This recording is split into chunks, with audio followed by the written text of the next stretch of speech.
Hello friends, welcome to our channel. Today we're going to take a look at another horrible case with you.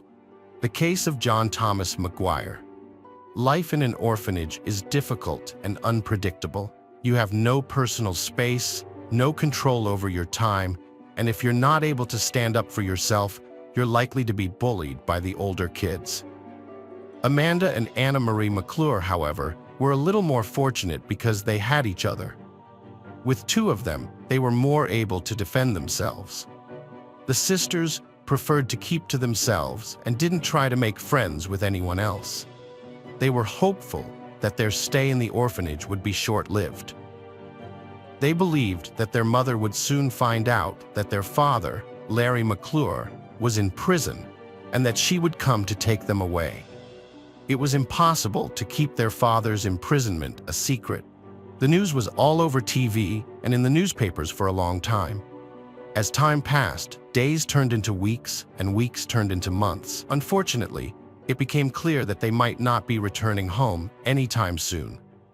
One day, the sisters intervened to protect a new girl, Meredith, from being bullied.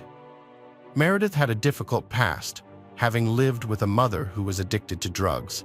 She was very thin, scared, and would jump at the slightest noise. After her mother died of an overdose, Meredith was too afraid to call for help and ended up in the orphanage. Amanda and Anna Marie kept the reason for their presence a secret, brushing it off when Meredith asked about it with a fabricated story about a policeman father who died in the line of duty.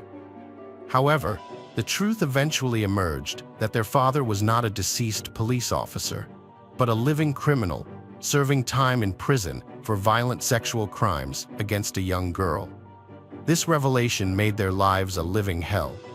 Luckily, the sisters soon got a second chance when two separate families adopted them almost simultaneously, allowing them to start anew. Unfortunately, this meant they would be separated and lose touch with each other. There is no information available about the sisters' experiences in their foster homes.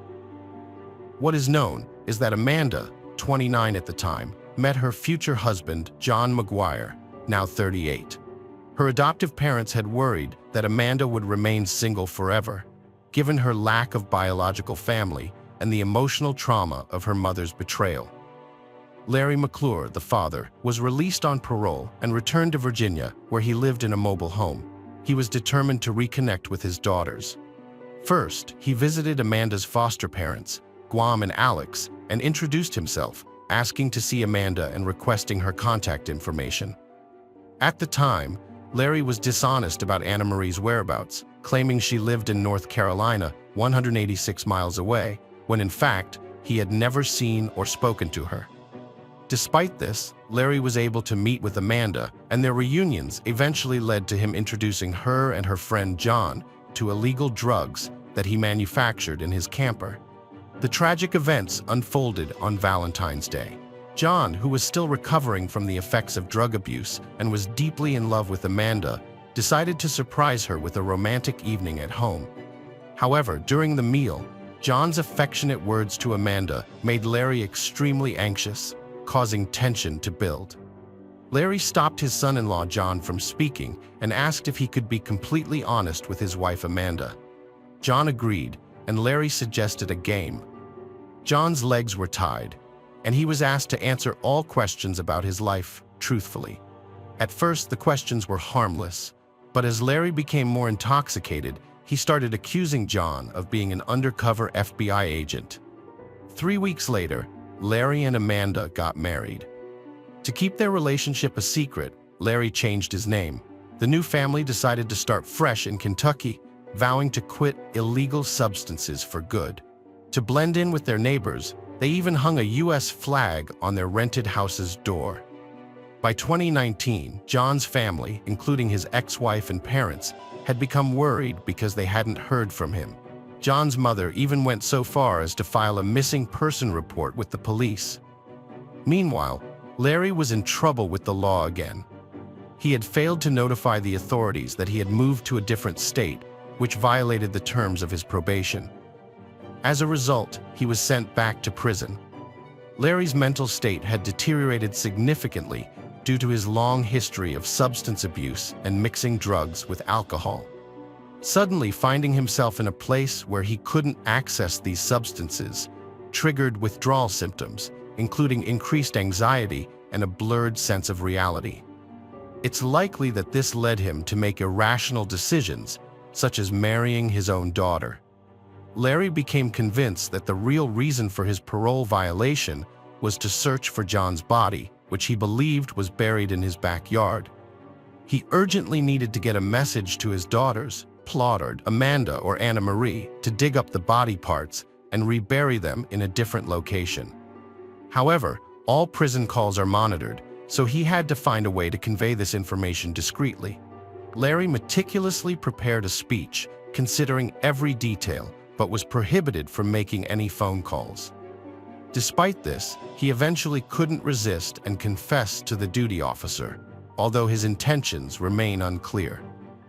Larry's reasoning was that if he confessed to the murder before being charged, he might avoid the death penalty, and if he implicated his daughters, that would be even better. However, the officer was initially skeptical, wondering what Larry was talking about. Why would this addict incriminate himself? Nevertheless, the officer was required by law to investigate Larry's claims. Initially, the officer intended to perform a cursory verification, simply confirming that a statement had been made and the alleged crime scene had been checked, but finding nothing. However, it was discovered that John was indeed missing, and as a precaution, a police unit was sent to Larry's residence. Upon searching the area, they found traces of lime, just as Larry had mentioned, and soon every aspect of his confession was corroborated. The McClure sisters were promptly apprehended. Amanda and Anna Marie were stunned when their father and husband, Larry, confessed to a brutal murder. Their shock turned to disbelief when Larry tried to shift the blame, testifying that his daughters were responsible for the crime and he was an unwitting participant. As the family's story unraveled, each member attempted to distance themselves from the crime, claiming it was an accident. John's relatives were especially grief-stricken, as they had to come to terms with the fact that his body was never found, only remains. These remains had to be retrieved from forensic experts and transported to his parents for burial in a closed coffin. Despite the challenges, John's parents were able to lay him to rest, thanks to the help of friends who contributed financially, assisted with transportation, and made funeral arrangements. John was finally laid to rest at a Lutheran church on October 25, 2019. On February 15th, the day after Valentine's Day, a member of the McClure family posted a message on John's Facebook page, pretending it was from him. The message said he was going on a trip and would be out of touch for a long time, and asked his friends not to worry about his extended absence. This was a tactic to mislead everyone, as the family knew they were about to kill John and didn't want to arouse suspicion.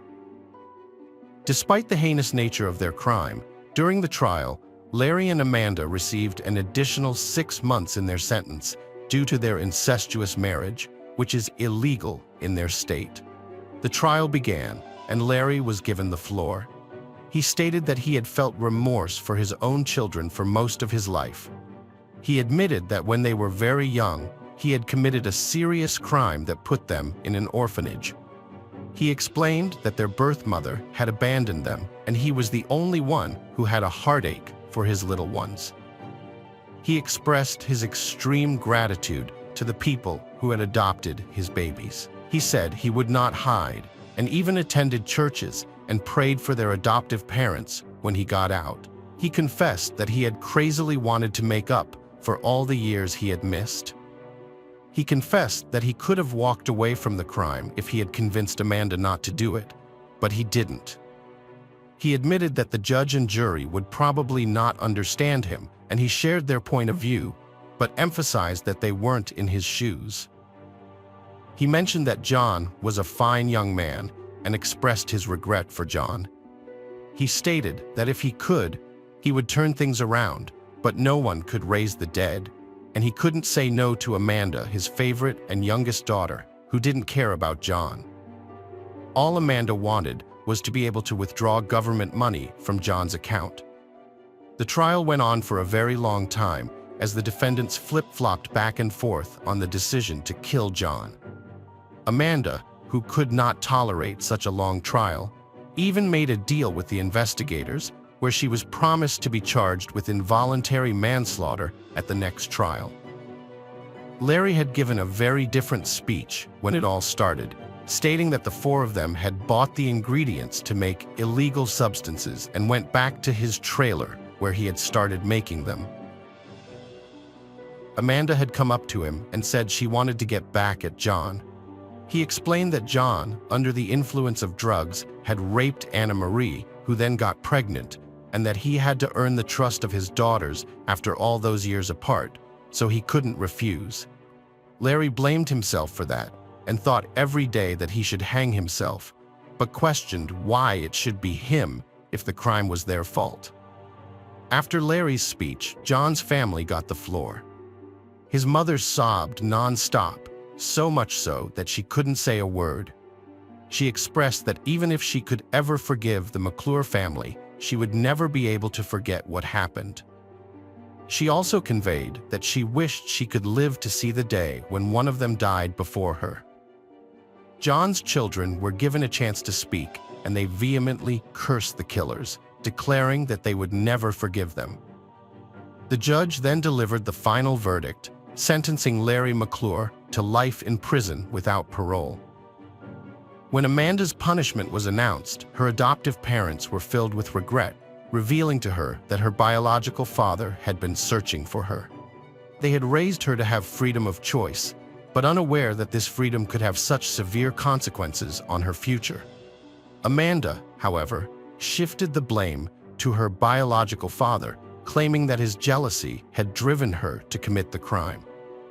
Her adoptive parents pleaded with the judge to consider the negative influence of her biological father, arguing that their adopted daughter would not have committed such a brutal crime without it. Nevertheless, the prosecutors viewed the murder as a premeditated conspiracy, orchestrated so that Amanda and Larry could be together as a couple. The first hearing focused on Amanda, who received a 40-year sentence. However, the judge predicted she would likely serve only 20 years.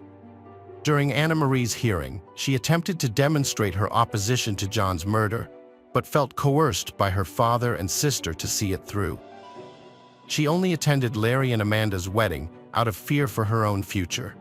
Ultimately, Anna Marie was sentenced to 40 years in prison. Hello friends, welcome to our channel.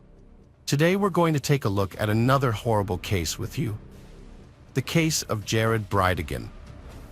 Jared Bridegan was born in 1989 in Florida to a modest family as the second of two sons.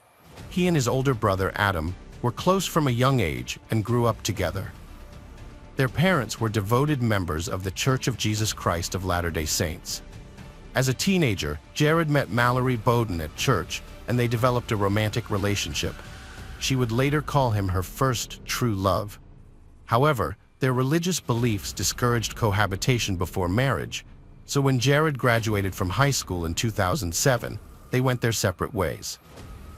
He moved to Utah to attend college. In 2009, at the age of 20, Jared met his future first wife, Shannon Gardner, at a friend's birthday party. She was 2 years older than him and came from a wealthy family. Shannon Gardner was born in 1987 to Starling and Shelley Gardner, founders of Stampin' Up!, a successful company that produced and sold craft items. By 2010, the family business, based in Salt Lake City, generated $100 million in annual revenue. Shannon's sister, Sarah, holds a management position in the company. As a member of a wealthy family, Shannon grew up with luxuries and never had to work as a chef, despite being trained in the profession. After meeting her partner, they got engaged just a few months later and married in a lavish ceremony in Salt Lake City in early 2010, with her family covering all expenses. Their religious beliefs, which discouraged cohabitation and long engagements, influenced their quick decision to marry. After the wedding, they settled in Utah, where Shannon's parents helped them buy a comfortable home worth around $1 million. They, Shannon and Jared, traveled extensively, sharing their luxurious lifestyle on social media. They received significant financial support from Shannon's parents, who gave them around $10,000 monthly and allowed them to use their accounts freely. After Jared graduated, his in-laws gave him $100,000 to start his own business. In 2013, they had twins, Abigail and Liam, and initially moved to Connecticut. However, when Liam was diagnosed with a heart condition and lung issues, they relocated to Florida, following doctors' advice that the sea air would be beneficial for his health. They bought a comfortable 2-story home near the coast in Ponte Vedra Beach. Shannon managed a popular blog, presenting herself as a devoted wife, caring mother, chef, and fitness enthusiast who loved travel and sports. She regularly visited the gym, prompting Jared to surprise her by hiring a personal trainer. After moving, their marriage began to fall apart, and they soon found themselves in the midst of a scandalous divorce. Despite their efforts to put on a brave face, it was clear that their relationship was troubled. One of the main sources of tension was their differing levels of commitment to their religion. Shannon had grown disillusioned with their faith and stopped attending church, while her husband remained a devout follower. This disparity led to arguments, misunderstandings, and ultimately to the breakdown of their marriage. Shannon grew unhappy with Jared, feeling he was lazy, had gained weight, and wasn't putting enough effort into his business despite taking online courses. However, Jared eventually got a job at Microsoft and worked his way up to a senior manager role. Despite this success, the couple grew apart and started arguing frequently. Things took a turn for the worse when Jared found out about intimate messages between Shannon and her personal fitness trainer. Although Shannon denied having an affair, the trainer admitted to it in a conversation with Jared. Jared then reached out to Mellor Bowden, saying his wife had become distant and emotionally attached to her trainer, but he was willing to forgive her and save their family for the sake of their children. In 2015, after almost 6 years of marriage, the couple started a bitter and dramatic divorce process. They fought over their shared assets and custody rights for their children, with Jared accusing Shannon of infidelity, which she denied, saying the marriage had simply lost its spark. Shannon retaliated by accusing Jared of being cruel and offensive. Shannon and Jared disagreed on how to divide their assets, including their home, cars, and bank accounts. Shannon claimed that most of what they had was given to her by her parents or purchased with their money, since Jared had only recently started working. Jared argued that he was entitled to at least half of their Florida home. The couple also disputed custody of their twins. Shannon accused Jared of trying to manipulate the children against her when he spent time with them, allegedly coaching them on what to say about her and recording their statements to use in court. In response, Jared accused Shannon of invading his privacy by installing hidden cameras in their home, tapping his phone calls, and tracking his movements with a GPS device in his car. Shannon sought full custody of the children and ownership of their seaside home. She claimed Jared threatened to use their children's trust funds for himself. Jared countered by accusing Shannon of tax evasion, alleging that she worked off the books at her parents' company and received large sums of money. After their divorce, Jared and Shannon continued to argue in court for nearly 7 years, despite having shared custody of their children. During this time, they both started new families and had more kids. Jared met Christina, a co-worker at Microsoft, in 2016. At first, their relationship was professional, but they eventually became romantically involved. Christina moved to Florida to be with Jared, and they got married in the fall of 2017. They had their first child, a daughter named Bexley, in February 2019, and their son London was born in August 2021. Shannon got married again in 2018 to Mario Fernandez, a real estate businessman who was 1 year younger than her. They had a son named Michael that same year.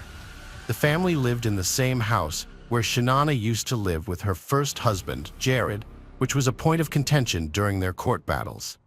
Despite the new families, the conflicts between Jared and Shanana did not subside, and they continued to file lawsuits against each other with new demands. Jared wanted to restrict Mario's access to the twins when Shanana was not around, while he wanted his new wife, Christina, to play a bigger role in raising his older children. The last court hearing between Jared and Shanana, which took place 4 months before Jared's death, was extremely tense. They made more accusations against each other and fought over their property rights. Shanana claimed that Jared was preventing her from using the family's more comfortable vehicle to transport the children because he was more concerned with embarrassing her than with their convenience and safety.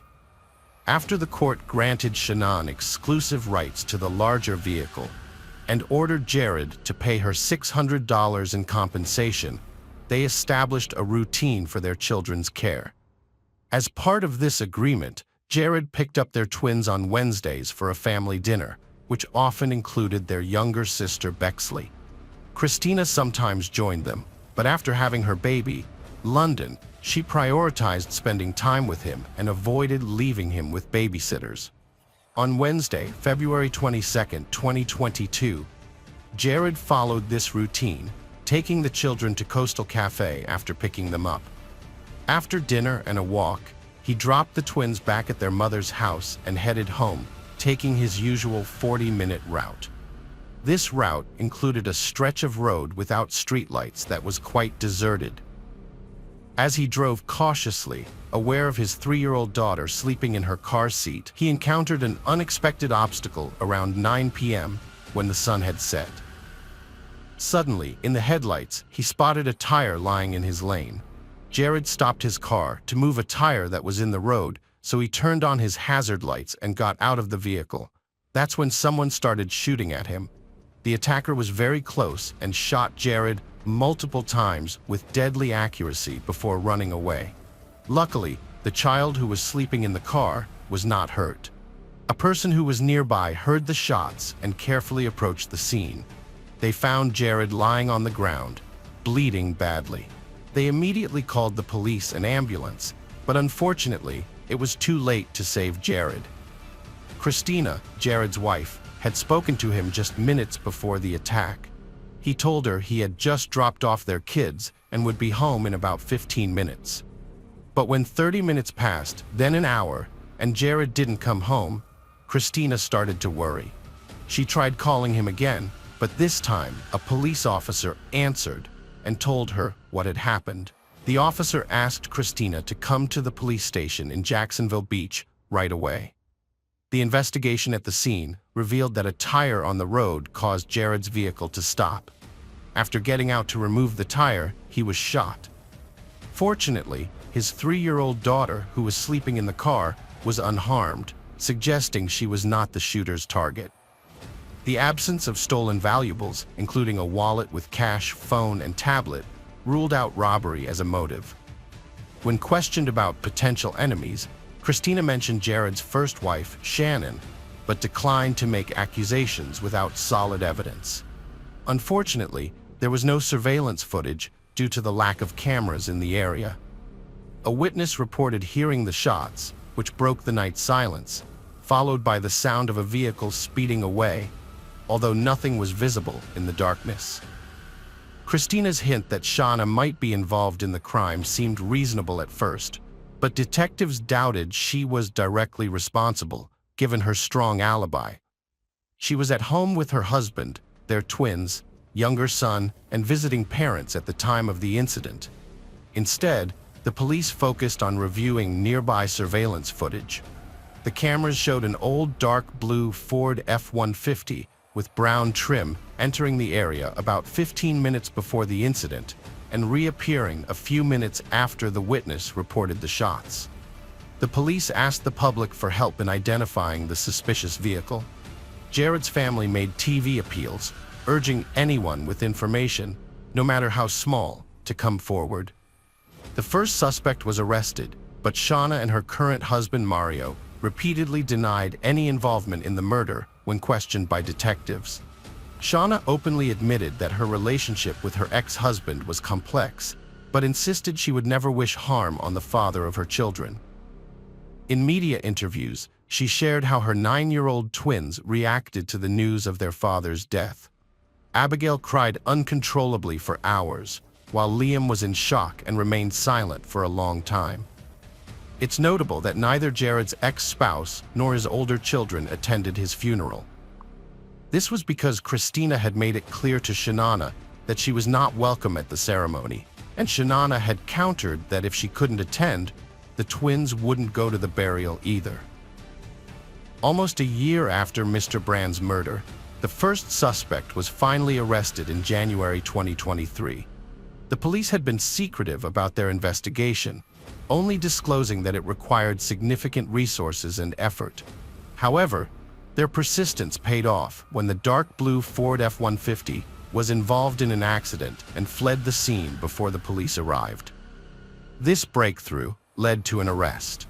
The police chief and city prosecutor announced that 62-year-old Henry Teenon, an unemployed man with a criminal record, had been charged with several crimes, including second-degree premeditated murder, participating in a conspiracy to commit murder, and setting up an ambush that obstructed the victim. Teenon, hoping to receive a lighter sentence, agreed to cooperate with law enforcement and provide information about the crime. As a result, the criminal partnership began to fall apart, and news soon spread that Teenon had been renting a house with a friend owned by Mario Fernandez. After Teenon pleaded guilty and agreed to testify against Mario, Mario was arrested. There were rumors that Shanana, Mario's wife and Teenon's former lover, was the mastermind behind the murder, allegedly motivated by her long-standing dislike for her then-husband. Despite strongly denying all accusations, Shanana eventually left town, relocating to Washington with her 3 children, just a few months after her husband's arrest. Shanana Gardner Fernandez was arrested on August 17, 2023, at her Washington apartment on the same charges as her current husband. She was extradited to Florida to stand trial with her co-defendants. Her alleged motive was to avoid sharing custody of her 2 children with her ex-husband and to gain control of disputed assets due to complicated relationships. The legal case is ongoing, and all defendants are currently facing legal proceedings. Shanana's husband, Teenon, has pleaded guilty to all charges and is cooperating with the investigation in hopes of receiving a lighter sentence. He is likely to face a minimum of 15 years in prison, which may be equivalent to a life sentence given his age. Mario Fernandez has partially admitted his guilt, but is refusing to testify against his wife, exercising his legal rights. Shanana Gardner Fernandez, however, denies all charges against her. Despite this, prosecutors are seeking the death penalty or life imprisonment without parole. Shanna's children are being taken care of by their grandparents, Starling and Shelley Gardner, as well as her sister, Sarah. Hello friends, welcome to our channel. Today we're going to take a look at another horrible case with you, the case of Fusako Sano. Fusako Sano, later known as Sachiko Yamada, was born on November 28, 1980, in Mitsuke, a small town in Niigata Prefecture, Japan. She came from an average-income family and was a beloved child. She attended a local school, enjoyed baseball, and supported the local team. On November 13, 1990, 2 weeks before her 10th birthday, Fusako, then in the 4th grade, was walking home from school after staying late to watch a baseball game. Her parents were aware of her schedule, so they weren't worried when she walked home alone on her usual route. The cold autumn evening was dark, with few pedestrians and cars passing by quickly. Suddenly, a car overtook her and screeched to a halt, swerving in front of her. This sudden event marked a turning point in Fusako's life. Nobuyuki Sat, the kidnapper, was born on July 15, 1962, in Niigata Prefecture, Japan, into a wealthy family. His family's successful business was related to passenger transportation. As the youngest child, Nobuyuki was spoiled and capricious, with no limits set for him. He was emotional and sometimes aggressive when his demands weren't met immediately. His father was 62, and his mother was 37 when he was born. and he had 5 older siblings from his father's previous marriage, but he didn't have a close relationship with them. Nobuyuki's behavior was often erratic and challenging. On one occasion, he even threw a tantrum in a store, physically lashing out at his mother when she refused to buy him another toy. At school, his peculiar behavior and difficulty interacting with others made it hard for him to make friends. His tall stature, which embarrassed him, led to teasing and unkind nicknames, causing him to slouch to try to minimize his height. Despite his father's efforts to provide him with a comfortable and spacious room in their luxurious European-style home, Nobuyuki was unhappy and afraid to be alone in the room. His restless behavior and irrational fears prompted his parents to seek professional help from a doctor. The boy was first examined at a regular hospital and then sent to see a psychiatrist.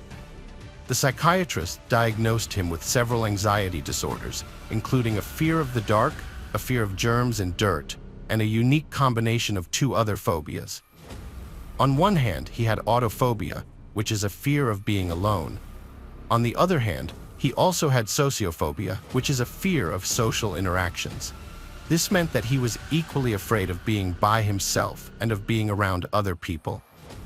Nobuki was a loner throughout his life. Despite being attractive, he never had a girlfriend in high school, nor did he have any friends. His peers shunned him, and he became an outcast. As a result, he took out his frustrations on his elderly parents, who always forgave him and tried to make him happy with gifts and money. As an adult, Nobuki struggled to hold down a job. He frequently got into trouble, clashed with coworkers, and neglected his responsibilities, making him unemployable. He would often leave work early for frivolous reasons, such as feeling sad because it was raining. On one occasion, he intentionally hurt a female colleague, likely to get her attention. The incident was deemed an accident, but Nobuki was immediately fired. He never found another job and relied on his parents for financial support. Over time, Nobuki became increasingly reclusive, rarely leaving his room, and his conflicts with his parents escalated. After a particularly heated argument, Nobuki set a fire in his own home, which nearly destroyed the entire house and its occupants. After being sent to a psychiatric clinic for compulsory treatment, Sato was diagnosed with manic depressive disorder, uncontrollable outbursts of aggression, and signs of misogyny, which involves intense dislike and hatred towards women. He stayed in the hospital for over a month before being discharged, deemed no longer a threat to others. For a while, Nobuyuki seemed calm and even started rebuilding and expanding his partially burned house. However, his efforts were short-lived, and he eventually abandoned the construction. As time passed, Sato became increasingly withdrawn and isolated, spending most of his time alone in his room watching TV. He started to shut out his parents, refusing to let them enter not only his room, but also the entire second floor. If they violated this boundary, he would lash out at them violently, shouting and threatening them with death. In the spring of 1989, Nobuyuki began taking walks near a local school, where he would closely observe the female students. Initially, he kept his distance and didn't attempt to approach or contact anyone. However, one day, he suddenly grabbed a 9-year-old girl at the school gate, threw her over his shoulder, and ran to his nearby parked car. The incident occurred in front of other children, who immediately shouted for help. A school security guard and bystanders quickly responded, rescuing her and detaining Nobuyuki before the police arrived. Unable to explain his motives, Nobuyuki was charged with attempting to commit violent acts against a minor. He faced a potential prison sentence, but during his trial in August 1989, Nobuyuki received only a year's probation. According to some reports, his father's connections and payment of a large sum of money influenced the outcome. Furthermore, Nobuyuki's name was mysteriously removed from the database of prosecuted criminals soon after. Here, his father's efforts also played a role, but ultimately backfired. The elderly man worked tirelessly to clear his son's name, but in the process, he suffered a heart attack and died in the hospital. Sore was overcome with shame and regret for raising a monstrous individual.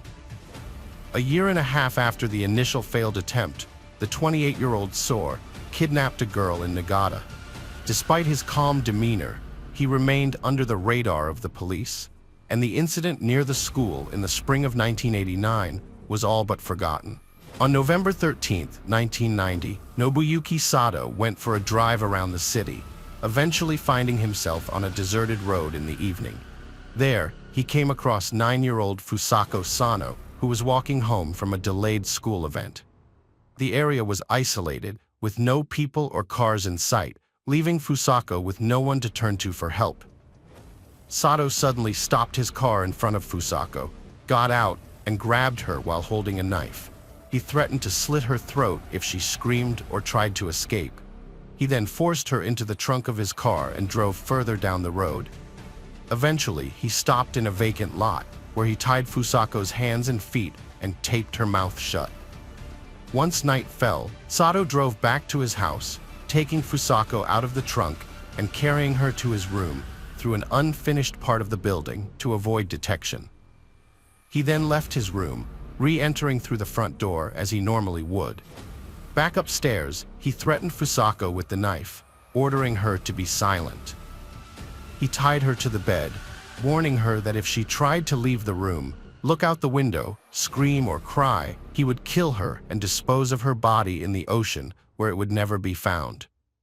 She was terrified and obeyed the kidnapper's every command, still holding on to hope that he would show mercy and release her. Meanwhile, the search for the missing girl began when Fusako failed to return home from school. Her parents grew worried because they knew she had planned to stay late to watch a baseball game, but since it was already dark outside and she was long overdue, they knew something was amiss. Initially, Fusako's parents tried to locate her on their own, retracing her usual route from school to home, but their efforts yielded nothing. As night began to fall, they sought the police's help, hoping that swift action would lead to her prompt recovery. The police launched a search operation, which was soon bolstered by dozens of local volunteers who joined the effort by the next morning. The search for the missing girl continued the next day, with over 200 people involved. They thoroughly searched the area, posted flyers with her picture, and talked to people who might have seen something. Interestingly, Nobuyuki lived close to her school and the police station.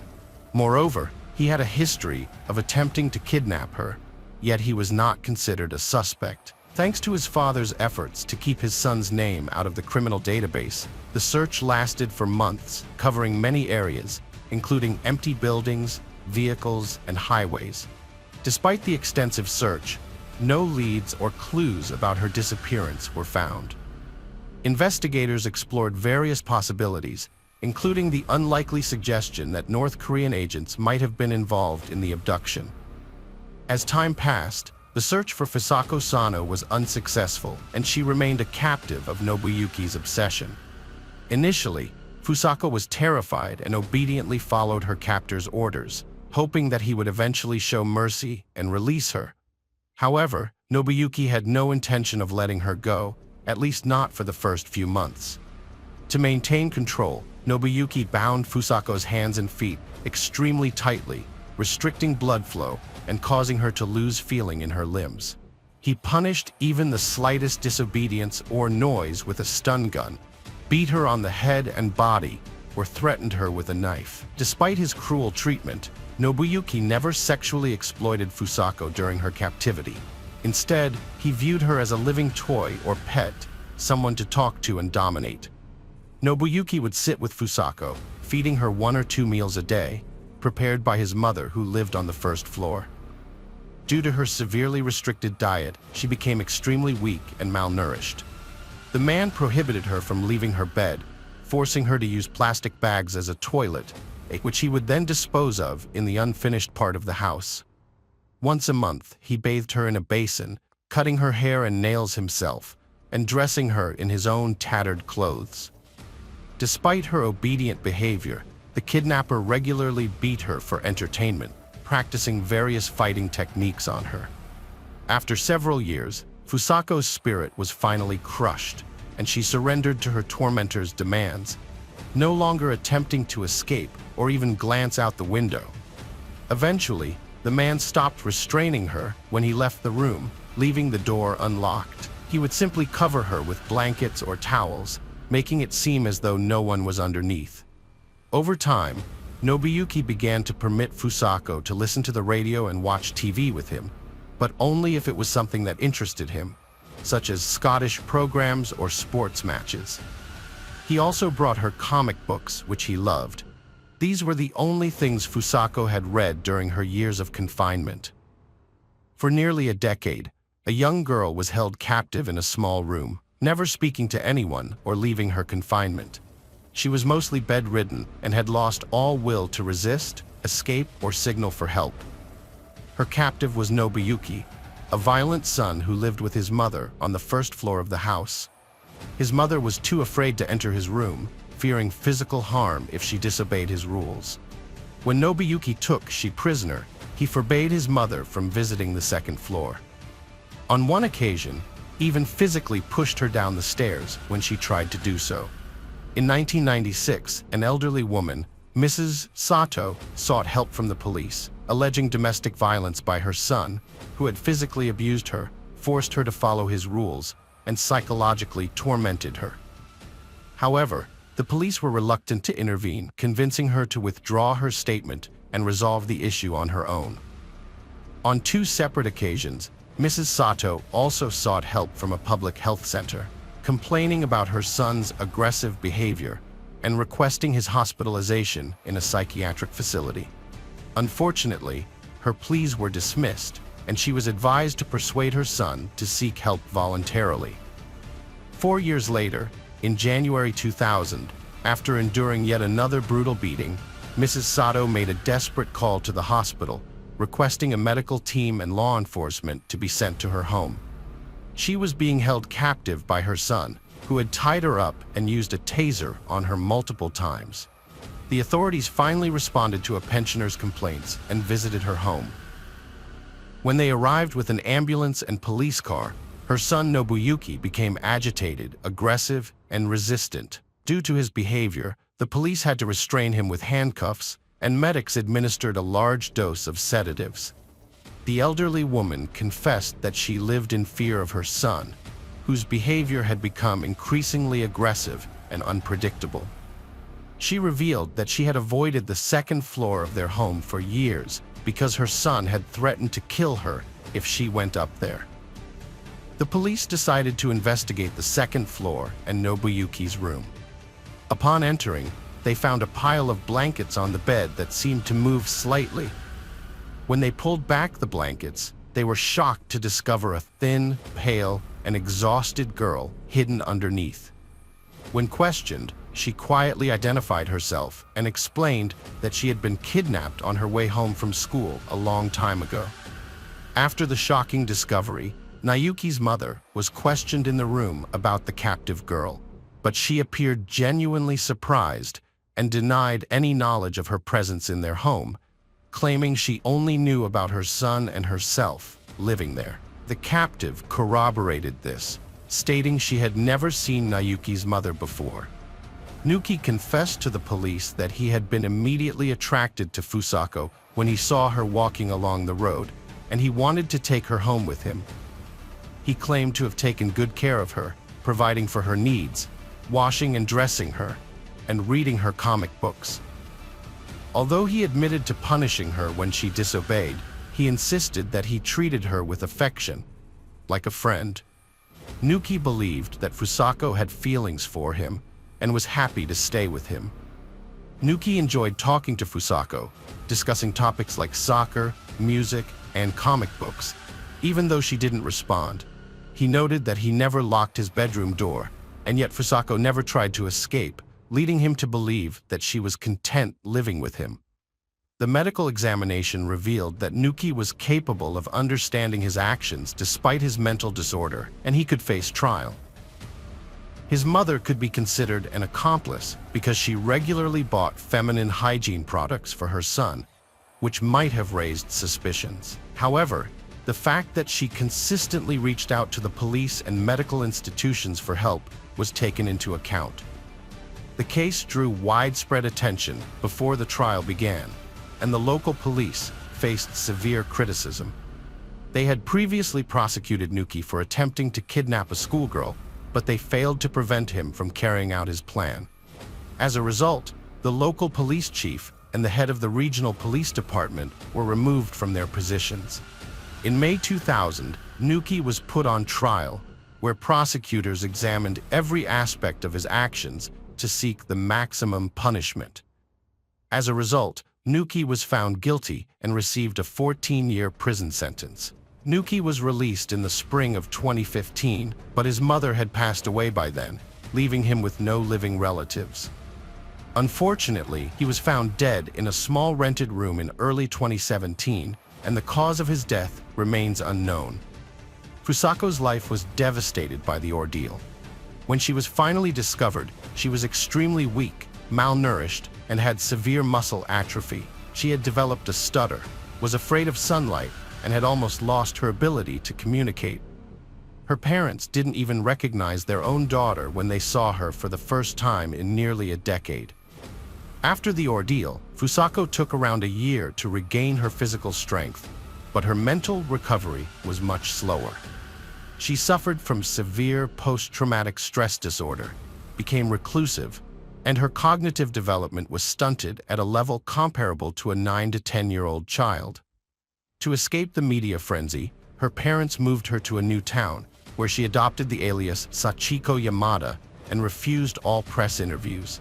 Over time, Sachiko gradually built relationships, developed a passion for photography, and even managed to pass her driver's license exam. Tragically, in 2007, she experienced another devastating blow when her father accidentally drowned in front of her during a family outing to a pond. Hello friends, welcome to our channel. Today we're going to take a look at another horrible case with you. The case of Michelle Leng. Michelle was an intelligent and motivated individual who enrolled in the University of Technology in Sydney, where she studied economics and hospitality management. She was an adventurous person who loved to travel, take risks, and explore new places. Her social media profiles revealed a vibrant personality who enjoyed posting photos and videos of her outings with friends. In the weeks leading up to her disappearance, Michelle posted videos and photos from her trips to various locations in New South Wales. On June 13, 2013, she visited Snapper Point, where she took a prophetic photo of herself on the edge of a cliff. Michelle was confident, outgoing, and had a busy life, balancing her studies with a part-time job and a social life. Michelle Leng went to a mall on April 2, 2016, and boarded a train after lunch. She got off at a station around 4:30 p.m. and was never seen again. 2 days later, her uncle went to the train station to meet his wife, who had returned from a business trip. And that's when they realized Michelle was missing. Her family became worried when they couldn't contact her, as she was always in daily contact with friends and family members living in China and Australia. They inspected her room, which was in complete order, and looked through her laptop, concluding that she hadn't returned from her day out. On April 24, 2016, a body was found by tourists at Snapper Point, and a compiled sketch of the victim confirmed it was Michelle. The police took 3 days to officially identify her and launch an investigation. The first theory was that Michelle had been attacked by an unknown person she had planned to meet that day. However, CCTV cameras showed Michelle was alone on the day of her disappearance, and her friends said she had no plans to meet anyone. An investigation into her social networks and correspondence found no evidence of a secret meeting. The autopsy revealed Michelle's body had multiple injuries, including stab wounds, indicating she had tried to fight off her attacker. The police believe she was brutally assaulted before her death, but it's unclear who could have attacked her in such a lonely area. Forensic evidence showed Michelle's body had been in the water for less than 48 hours, meaning it was likely dumped recently. The police studied CCTV and traffic cameras to determine Michelle's last movements and continued to interview her family members, friends, and co-workers for additional information. Police Inspector Gary Jubilin said Michelle was a responsible person who always stayed in touch with her family, which made her disappearance unusual. The police were suspicious of Derek Barrett, Michelle's uncle, who had been unemployed and often stayed up late, but they found no evidence linking him to the crime. The investigators began questioning Derek about his relationship with Michelle and asked him to recall the last time he had seen her. Under pressure, Derek refused to answer and demanded a lawyer. This suspicious behavior raised doubts, leading to his arrest as a suspect. Before the interrogation, investigators had checked Derek's cell phone signal and found that he was in the same area where Michelle's body was later discovered on April 24th. Surveillance footage from a parking lot also showed a car matching the description of Derek's vehicle in the early morning hours of April 24th. Despite Derek's denials, the footage proved his presence in the parking lot. The police charged Derek, 27, with the murder of 25-year-old Michelle Lang, whose naked body with multiple stab wounds was found in a hole on the central Nsworth coast. Michelle's family was left in shock, especially her mother, who was devastated by the news. Police released CCTV footage showing Michelle's last shopping trip in Sydney's Central Business District on April 21st. The footage showed her shopping at a Pitt Street mall and boarding a train at St. James Station.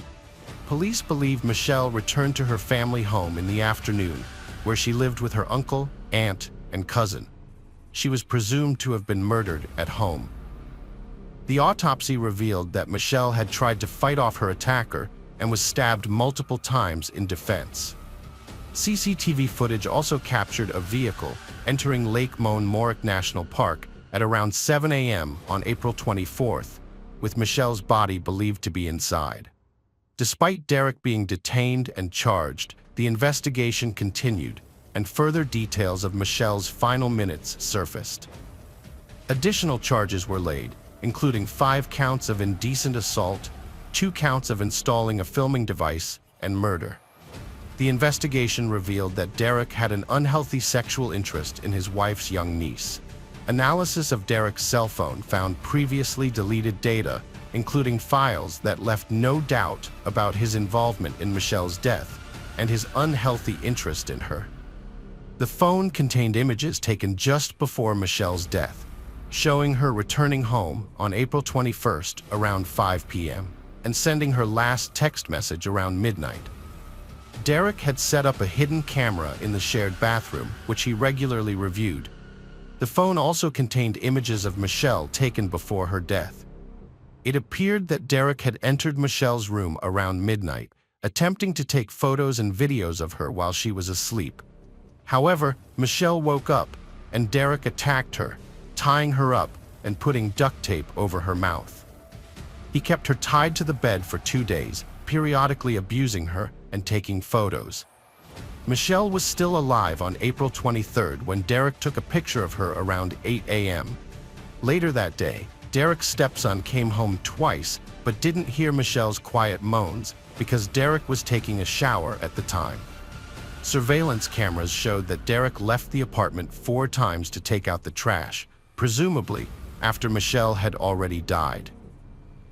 During this time, Derek cleaned the house thoroughly, washing away any traces of blood and hiding evidence of the crime and Michelle's disappearance. The next day, April 24th, at 7 a.m., Derek drove to Snapper Point, stopping at a gas station to buy drinks and fill up his car with gas, where he was caught on CCTV cameras.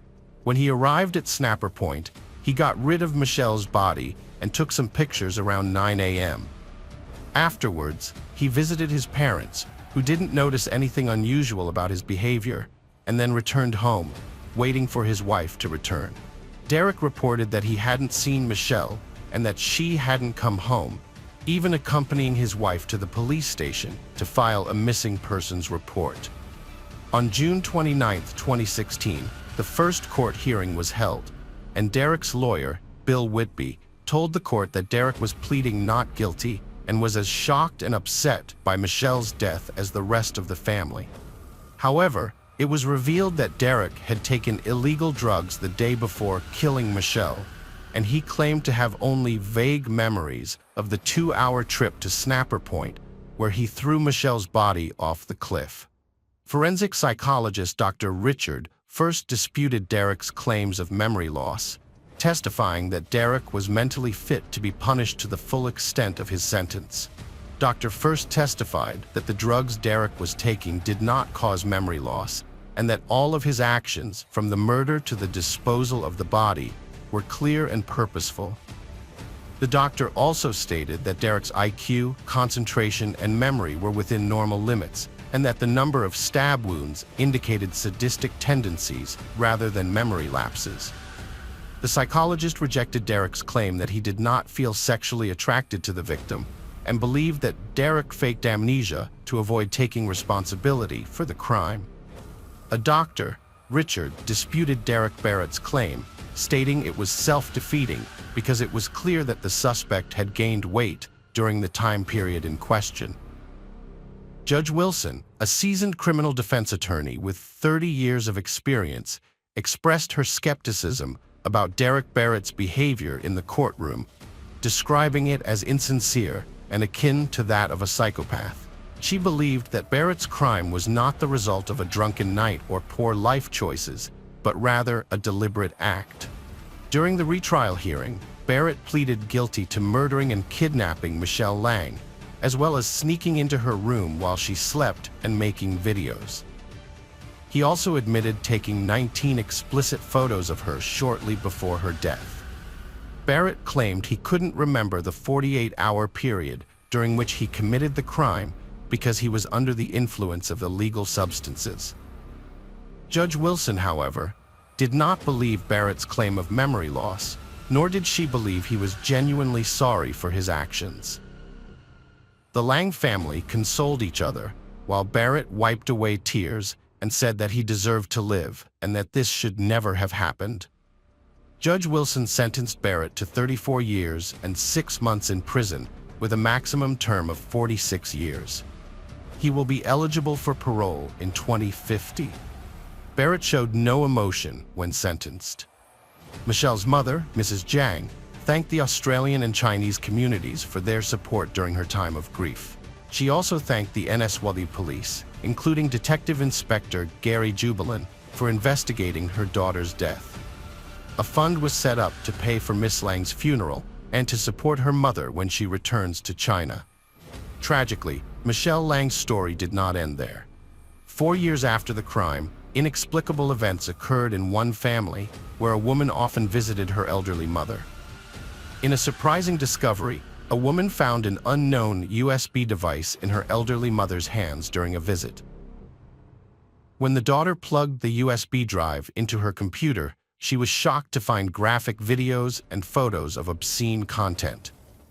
The police were contacted, and an investigation revealed that the USB drive contained 9 video files lasting over an hour and 13 files with photos of Michelle Lang being abused shortly before her murder on April 23, 2016. The woman who found the USB drive lived about 4 miles from Derek Barrett's former home and had no discernible connection to him. It remains a mystery where the USB drive came from and how it ended up in the woman's family home.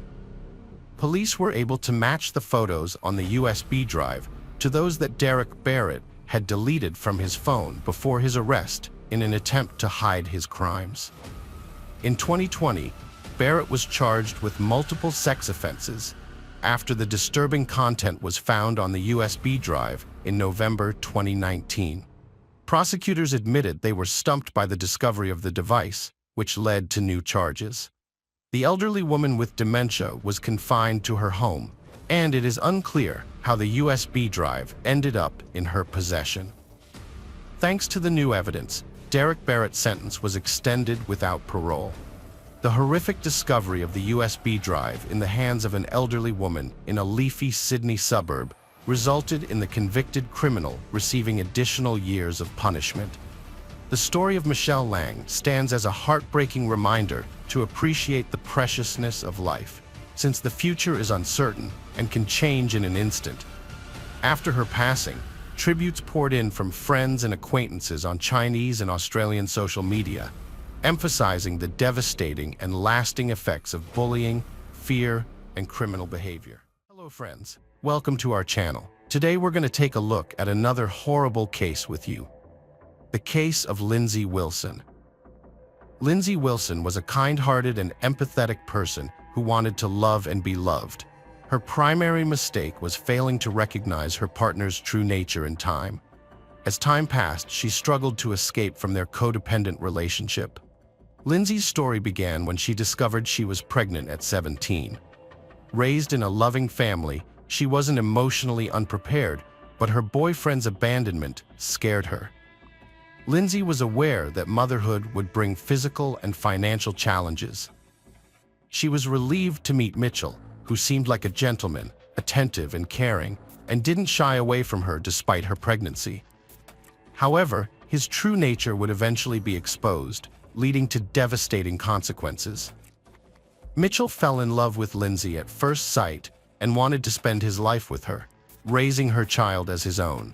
He worked hard to provide for her, even taking extra hours to ensure she wanted for nothing.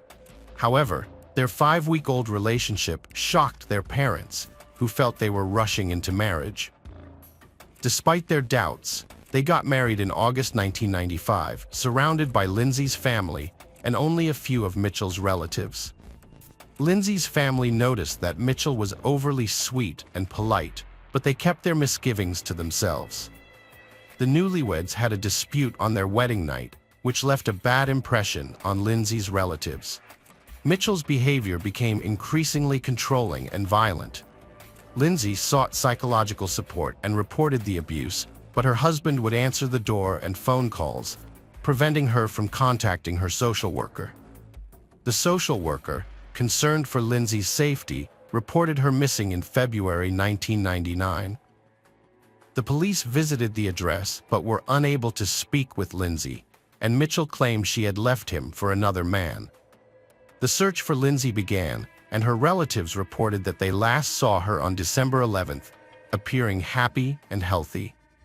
Her mother had tried to reach her on December 24th, but was told by Mitchell that she had left with friends, accused of infidelity. Detectives were puzzled by the fact that no one had expressed concern about Lindsay's well-being for 2 months. It was clear that Mitchell had isolated her from the outside world, including her close relatives. Although they had previously struggled to communicate with her, it was possible for Lindsay to go unnoticed for a while. However, this didn't mean her family wasn't worried. The news of her disappearance was alarming to everyone. They all described Lindsay as a modest person who didn't drink, and Mitchell had restricted her contact with friends and acquaintances.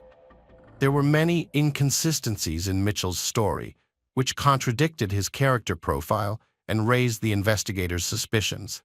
It seemed unlikely that Mitchell would simply let his wife go, and that Lindsay would leave her children with a tyrannical husband. The situation merited a thorough investigation, so the police spoke with all of Lindsay's acquaintances, trying to find anyone who had seen her after the family gathering. They questioned neighbors and requested surveillance footage from the residential complex where they lived. Unfortunately, all footage had been deleted by the time Lindsay's disappearance was reported. However, another date was discovered when she was last seen in person, on December 15th at the local post office, sending several letters and postcards. Her older sister also admitted that they met that day, despite Mitchell's disapproval.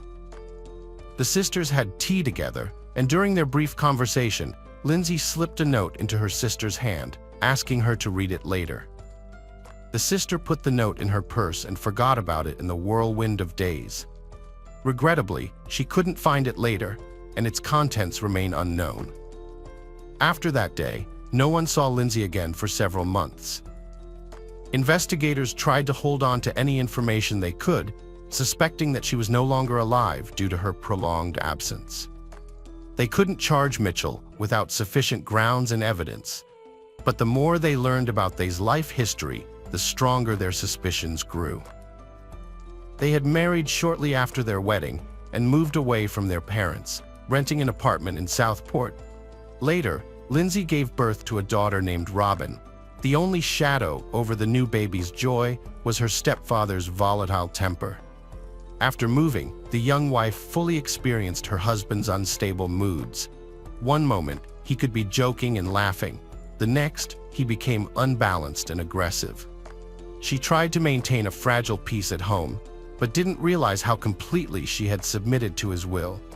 He controlled every step she took and caused a scene whenever she failed to hear the phone or answer a call. Loud arguments were often followed by passionate reconciliations, with Mitchell kneeling, begging for forgiveness, and professing his love.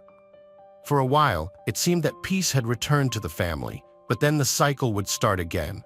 Conflict, reconciliation, repetition. Lindsay began to lose recognition of the man she loved. She often told her relatives about what was happening, and they advised her to return home and end her suffering. It was hard for the young woman to admit her mistake. In one interview, the Wilsons mentioned that she always lived with thoughts of the past. Each time her husband assured her he would change and everything would be fine. As a loving wife, she wanted to believe him and waited for him to return to his former self, gentle and caring. Meanwhile, Mitchell increasingly tightened his grip and control, forbidding his wife to go out alone in the evenings and eventually restricting her from being anywhere without him. He was jealous of her every move, yet he himself was seen in dubious liaisons. Lindsay confided in her older sister about her suspicions of her husband Mitchell's infidelity. She shared an incident where a woman came to their home looking for him and was shocked to learn he was married. This led to an argument that escalated into physical violence. From then on, physical abuse became a regular part of their life as Mitchell sought to control Lindsay and maintain his reputation. Mitchell began to isolate Lindsay from her neighbors, friends, and family, despite her efforts to secretly maintain contact with them. Lindsay stayed in the marriage because Mitchell provided a comfortable life, financially supporting her and their child. However, when she discovered she was pregnant again, she knew she didn't want more children and decided to terminate the pregnancy. When Mitchell found out, he became enraged, hurling insults and physically intimidating her. Lindsay packed her things, took her child, and returned to her parents' home. Her family was relieved, and she proceeded with the pregnancy termination as planned. Over time, she began to miss Mitchell, who frequently called and begged her to come back. Mitchell eventually convinced Lindsay to give him another chance, and initially, everything seemed to go well. However, his severe anger outbursts continued, and he destroyed their apartment, leading to them being evicted. They had to take out a large loan and move to a more modest apartment. Their relationship continued to deteriorate, with Mitchell frequently leaving home for days or weeks at a time. Lindsay grew accustomed to his behavior, but eventually filed for divorce and returned to her parents' home. She realized she couldn't cope with the separation on her own and reached out to a local charity that assisted women in difficult situations. With their help, Lindsay found subsidized housing in another city and took measures to distance herself from Mitchell, including obtaining a restraining order. She began to rebuild her life, started a journal, and sought therapy. Despite her precautions, Mitchell discovered her phone number and began calling her, demanding to see their son. Lindsay, who had been feeling lonely, reunited with Mitchell despite her relatives' and friends' disapproval.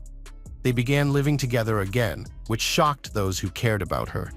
However, Mitchell remained unpopular with them, and they eventually stopped communicating with Lindsay, believing she had returned to an abusive relationship.